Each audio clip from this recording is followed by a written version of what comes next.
மாண்புமிகு கைத்தறி மற்றும் துணிநூல் துறை அமைச்சர் திரு ஆர் காந்தி அவர்கள் ஆற்காடு வட்டத்தில் நடைபெற்ற நலம் காக்கும் ஸ்டாலின் மருத்துவ முகாமில் பொதுமக்களுக்கு வழங்கப்படும் மருத்துவ சிகிச்சை முறைகளை பார்வையிட்டார்.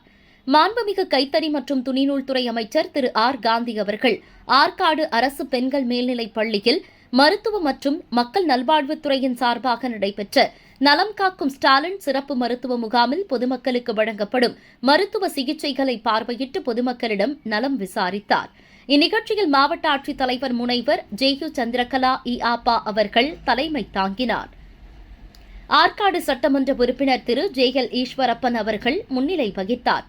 தொடர்ந்து 5 பயனாளிகளுக்கு மருத்துவ பரிசோதனை செய்யப்பட்டதற்கான அட்டைகள், 10 கர்ப்பிணி தாய்மார்களுக்கு ஊட்டச்சத்து பெட்டகம், 10 பயனாளிகளுக்கு மக்களை தேடி மருத்துவம் திட்டத்தில் மருந்து பெட்டகங்கள், 4 பயனாளிகளுக்கு மாற்றுத்திறனாளிகளுக்கான அடையாள அட்டைகள், 8 மாற்றுத்திறனாளிகளுக்கு 68,700 ரூபாய் மதிப்பீட்டிலான முழங்கை தாங்கி, சக்கர நாற்காலி, காதொலி கருவி உள்ளிட்ட நலத்திட்ட உதவிகளை வழங்கினார்.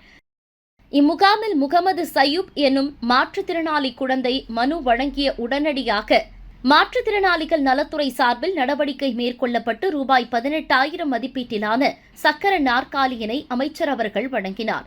இதனைத் தொடர்ந்து மருத்துவ முகாமில் பல்வேறு துறைகளின் சார்பில் அமைக்கப்பட்டுள்ள துறை சார்ந்த விழிப்புணர்வு கண்காட்சி அரங்குகளையும் பார்வையிட்டார்.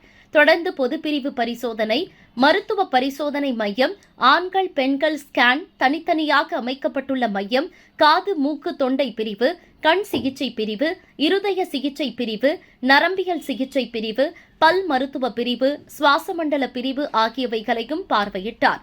மேலும் ஆயுர்வேதம், சித்தா பிரிவுகளையும் பார்வையிட்டார். இந்நிகழ்ச்சியில் நகர்மன்ற தலைவர் திருமதி தேவி பென்ஸ் பாண்டியன், மாவட்ட சுகாதார அலுவலர் மரு செந்தில்குமார், மாற்றுத்திறனாளிகள் நல அலுவலர் திரு வசந்த ராமகுமார் மற்றும் பலர் கலந்து கொண்டனர்.